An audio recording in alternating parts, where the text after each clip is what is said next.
Welcome to Thinking with the Stars today out there, guys. How are we doing? It's Kevin Caldwell with you again today. And reason why I'm talking with us, reason why I'm talking all today is I do a little show. I call it Thinking with the Stars. And basically, it's a play on Dr. Mishlev's show where he interviews authors, he interviews PhDs, he interviews people who are pretty smart and interesting, I guess, and they have kind of alternative viewpoints. Quite academic show, quite scholarly. What I do is I'm trying to be entertaining and trying to make connections. And like I say, I just feel like not the right word, but I feel like I have been living a blessed life where I'm able to make these connections, and I really encourage everyone to do it. I think everyone could really, despite the difficulties, I think everybody needs to try to be creative.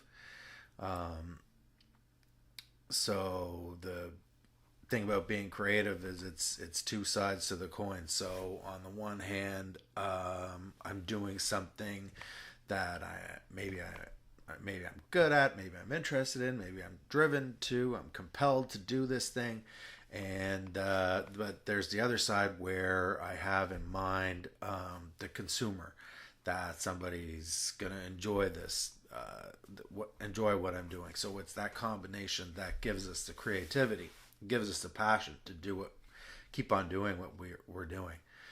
Um, this particular episode, I'm talking about Lilith and Venus. We're making aspects. I've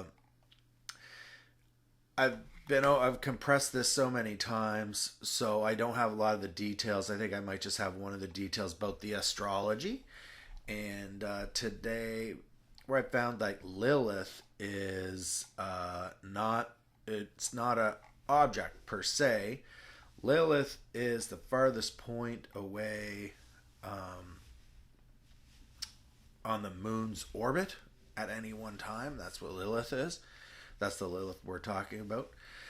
So when that was making aspects with Venus and Jeffrey Mishlev was making interview videos, I kind of flagged those videos. I did a deep dive on them, did some research, and this is what I found. This is how I was able to make sense of what all those videos were saying all together. So I'm going to put the description in the description of the video. I'm going to put the links to the videos I'm talking about, where I'm getting my information from, and a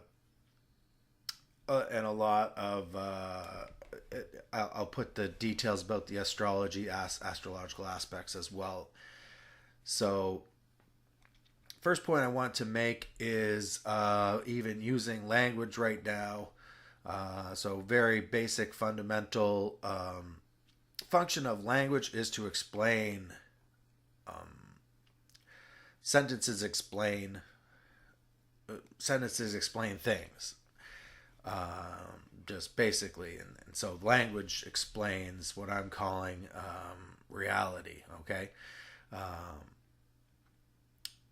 so just as an introduction, this video, these aspects that I dug up, they give descriptions of different things we can do. So one thing we could do, we could be like Saul Paul Sarag, and we could enhance our knowledge of mathematics to the extent that we gained control over the we raised our knowledge, and we gain control over the lower dimensions. So the lower dimensions, if we understand how the higher dimensions are working, the lower dimensions are somewhat subject to the behavior of the higher dimensions. So if we increase our level of understanding of the higher dimensions, we're going to bring the lower dimensions into our grasp, almost like nested. They're going to be the lower dimensions are nested in our knowledge of the higher dimensions. Another thing we could do, remote viewing. with Stefan A. Schwartz. He gave an interview about remote viewing, astrology. So Jason Reza Georgiani in one of these interviews was talking about astrology. Now, these things are slightly irrational in the sense that they don't reduce to, almost like Lilith, they don't reduce to a element which we can pinpoint and say this is how that works. But we could, sorry, I'm a little itchy there. But we could use those tools. There are tools that we could use. They're effective tools we could use to gain insight into reality, and I'm going to prove that. Also, like the PK Man, we could. Jeffrey did an interview with Nancy DeTetra, and they spoke about the PK Man. Ted Owens, what he chose to do, he befriended super intelligent alien beings. These alien beings are circumnavigating the globe, and I'm going to go back into this again and to speak about this again. And what using his friendship with these entities, he was able to predict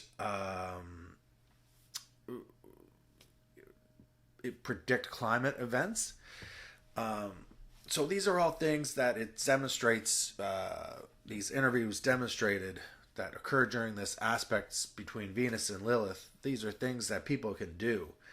But one thing we can't do, and I think this is illustrated as well, is that we can't change the past. Many of us were depressed. We had regret. We had nostalgia. We wish we could go back and correct our mistakes. And I've said this in conversation with many people, is that if I knew then what I knew now, I could have avoided so much pain and suffering in my life now. And like we're saying, it's a real romanticized version. So I would have avoided all the learning that I did too, making those mistakes.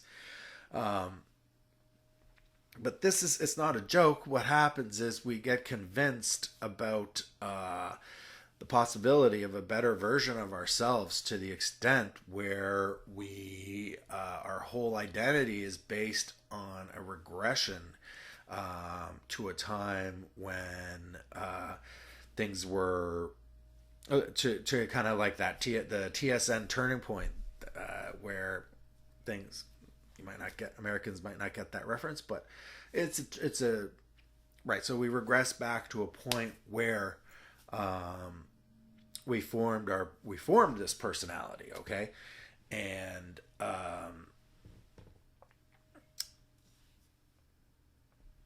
we'll just go on talking about how the astrology. So the book was called Cosmic Influences on Human Behavior, and it was by Dr. Michel Gauquelin. And according to Jason Reza Georgiani, what Dr. Gauquelin was able to prove was that a correlation between the ascendant planet at birth and that adult's occupation. So they were able to demonstrate that yes, this is a proven. There's a proven correlation, not merely chance. Okay. And so the way I see astrology, I think we've proven that there's certainly something to astrology. And like I say, it might be slightly rational, and irrationality is a theme. Irrationality, it gives us tools. So I'm not one that's going to use astrology as a big predictor.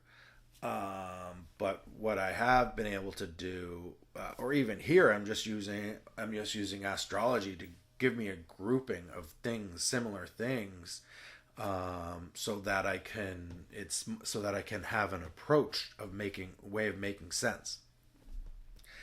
So astrology, like I said, and we're going to talk about other ways here.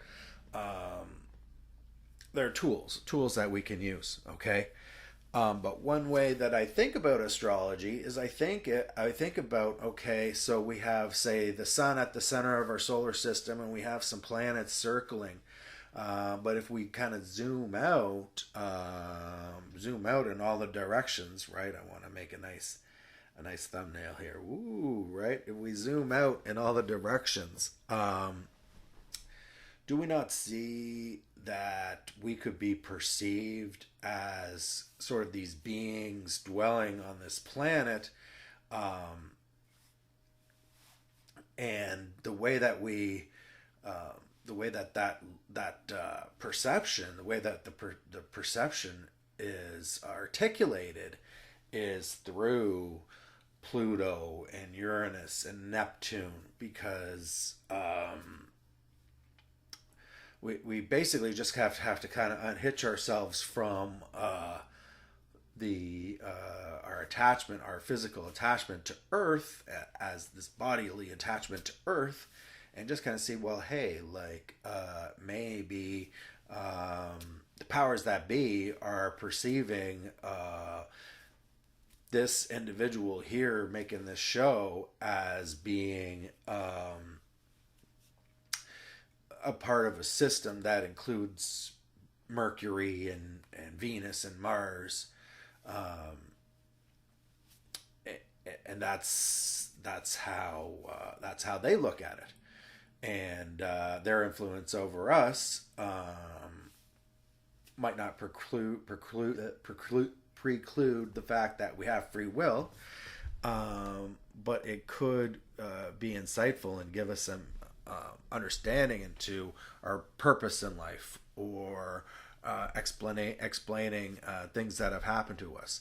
So that now I'm going to go into talking about the conversation with Nancy DeTetra. It was called Space Intelligence Part 2, Language of the Cosmos. And this is where they're talking about blocking out information, or this describing everyday life, describing normal life. What we do is we block information out, typically, normally. That's how our normal, and if we were we'd be almost overwhelmed with all the somebody was saying online, walking into the grocery store, if we didn't have category, and if we didn't have a framework under which to understand that, it would be really mind-blowing. Like, there's all this stuff here. So we do have these things, and these are things that categorize information for us, and they filter out the information. And so when Dr. Mishlev is talking about his friendship with Ted Owens, I think it was a friendship, or it was a professional relationship. Ted Owens claimed, and there's no reason to doubt these claims, whereas 2/3 of his predictions had come true. And Jeffrey Mishlev has records of 168 examples of large-scale feats by Ted Owens. So the super intelligent beings were circumnavigating the globe. They looked like giant praying mantises, and Ted Owens communicated with these beings. Oh God, don't let me cough on you. That'd be just the worst. Making a joke. Oh no. Yeah, so he made predictions about climate events, and at one point, Nancy DeTetra was talking about her psychic abilities, and she's saying, all I have to do is ask myself the question. And Jeffrey Mishlev took the bait. He said, what question? So he was kind of zeroed in on that, on the specificity of what Nancy was saying. But she's saying, if I can't even articulate to myself the question that of what I don't understand, probably because, like we were saying before, we had this identity that was a regression to our past turning point. So the idea that there's something I don't understand is kind of preposterous to us. But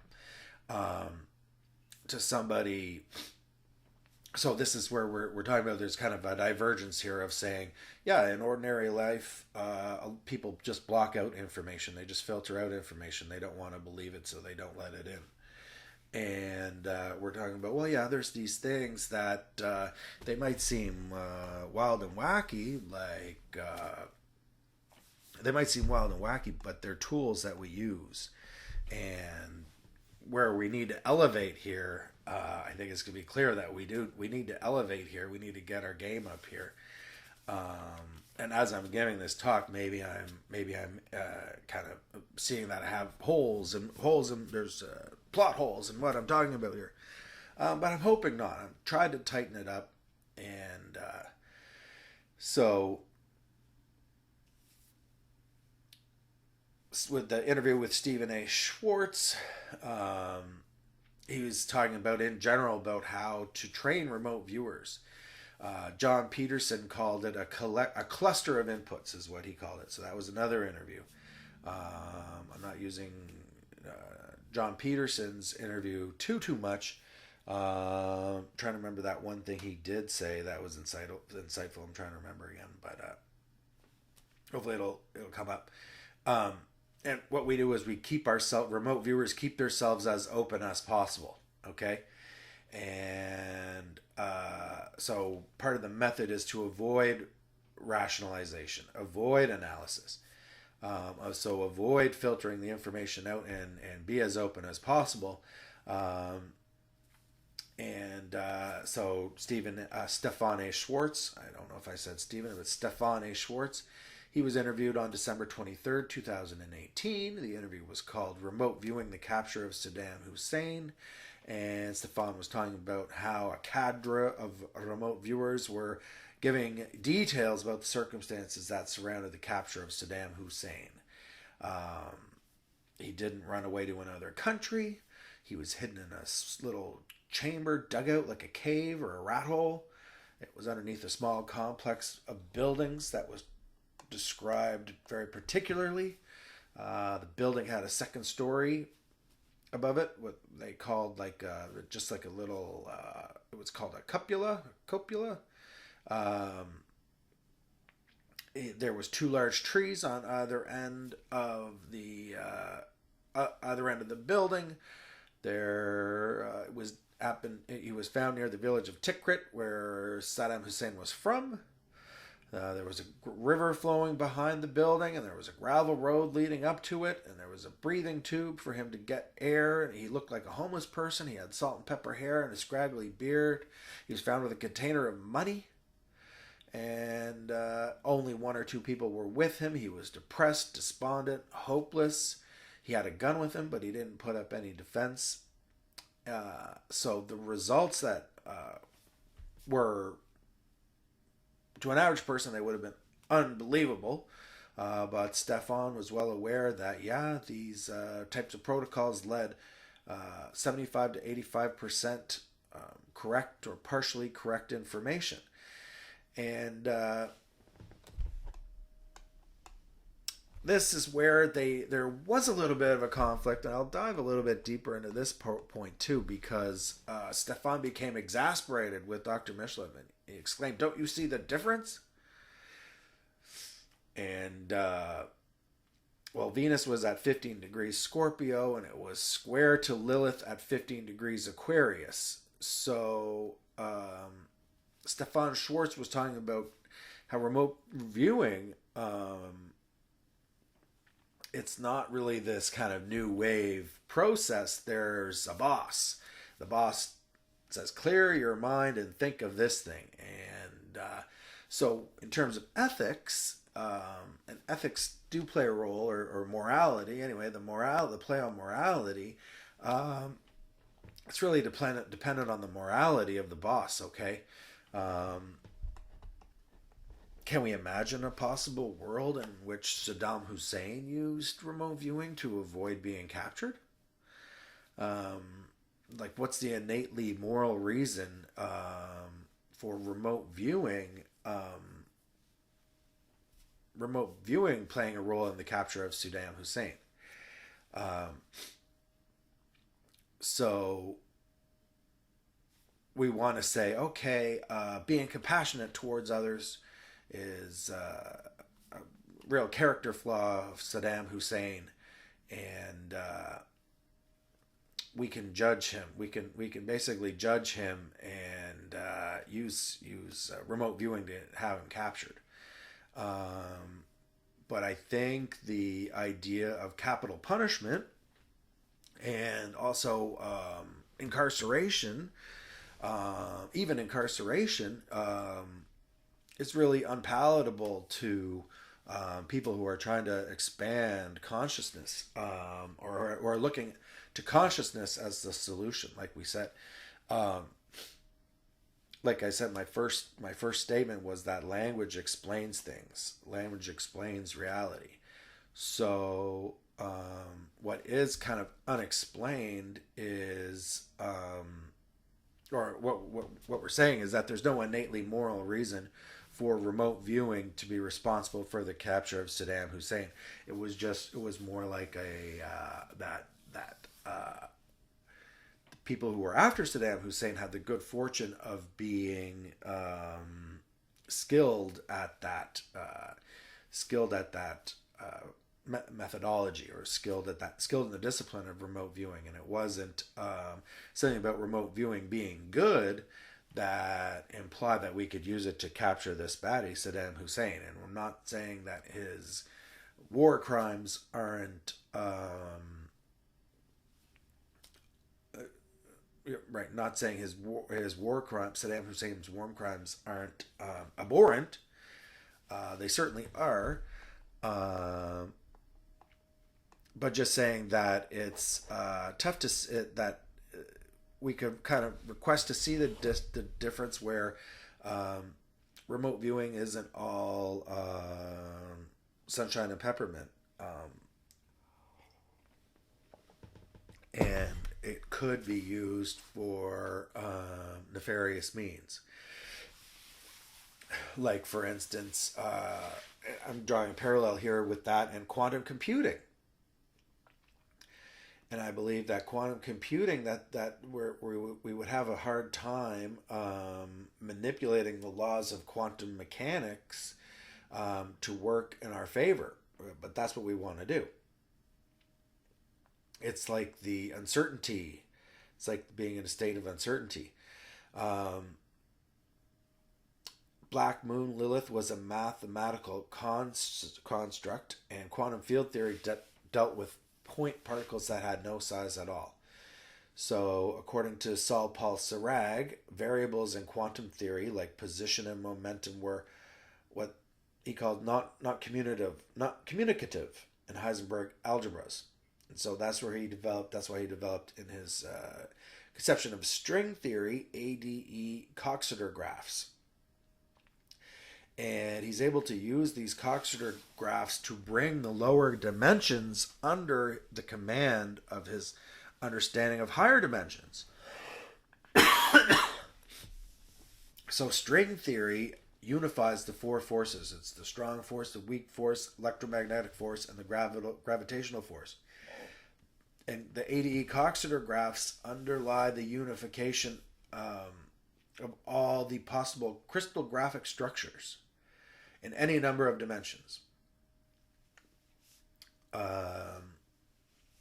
So yeah, he finds them pretty handy to use for that purpose. And I don't really the mathematical proofs. I don't really understand the mathematical proofs, or I don't understand the mathematical proofs at all, to be honest.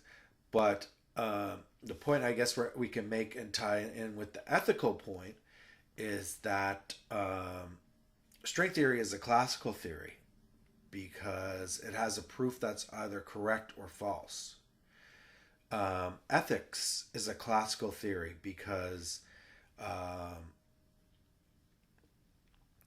something's either good or bad, right or wrong. That's what makes it a classical theory, is that ethics is more typically good. Ethics is more typically right. That's what makes ethics a classical theory. Quantum mechanics deals in probabilities. And so probabilities are not either right or wrong. Um, just simple fact. So it's not, quantum mechanics is not a classical theory in that sense. Jason Reza Georgiani, he dangled the prospect of parapsychology melding with simulation theory, and to entice Dr. Mishlev. So I'm going to quote Dr. Georgiani here. There was a world where new ideas no longer occurred to them. There was a dearth of genius. So, to me, Dr. Georgiani is describing our world there. And we must revitalize the creative spirit. Again, quoting Dr. Georgiani. We've reached an artistic and intellectual dead end. We've reached an artistic and intellectual dead end. The creative imagination dramatically narrowed when two forms of totalitarianism were present. So here I'm using the metaphor of a mountain, and I'm saying, so one form of totalitarianism, let's call it humanity, the human form of totalitarianism, where we're even communist leaders are totalitarian, right? So it's dissolving this left and right dichotomy and saying this is the main argument against communism, and saying that communist leaders are totalitarian and they're fascists, and they're ruthless when it comes right down to it, right? So that's why we train and we practice being mountain climbers. We want to get to the top of the mountain. We want to be pure of spirit. And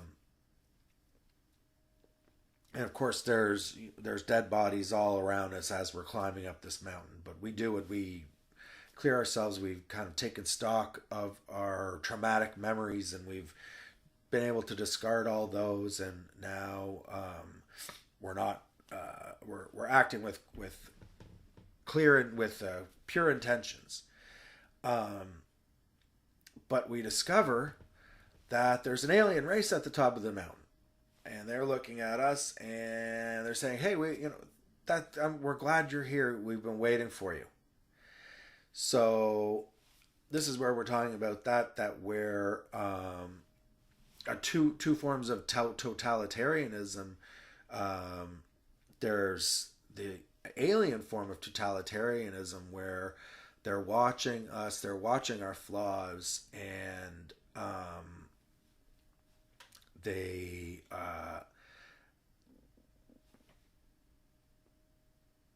they're judging us, basically saying, we have this higher dimension, we understand higher dimensions, and you all are just kind of digging in the dirt in the lower dimensions. Okay, so that's one form of totalitarianism. The other form of totalitarianism is between a person and their own mind, and our own bigotry, our own hatred, self-hatred. So this is the skills that we need to use to endear ourselves and draw in and create these affable relationships and interactions with these other beings. Okay, is that we need to be, like we say, pure of intention. So that's why we have a moral compass, and what the moral compass does is it helps us to distinguish between behaviors that make us act more like ourselves. So that's the key, is we want to be more like ourselves. Whenever I'm feeling like violating another, then I know that there's something about me that I need to work on. So I'd already spoke about the East and West issues, I call it. That's when I'm in a creative process and I'm thinking, okay, how is this going to be perceived? as well as I'm using my talent and I'm creating something, but I'm also have a mind to the aesthetics of it. I have a mind. I have an idea to the perception of it, to the reception of it. Um, and then there's also the north and south issues. So this is where we're trying to elevate our especially the way we speak. We want to elevate, and way we do that is there's a couple different exercises we could use to do that. So one I know we had spoke of, and I really should get the gentleman's name. It's from another Dr. Mishlev interview.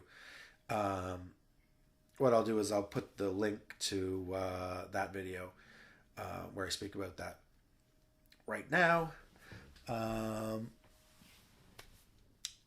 But the way I see it is, say, imagine a moon and a lake, and then the reflection of the moon, and where it's rippling, and what this does is where the reflection is maybe rippling on a lake that's not perfectly calm. Okay, those ripples it centers us in our heart.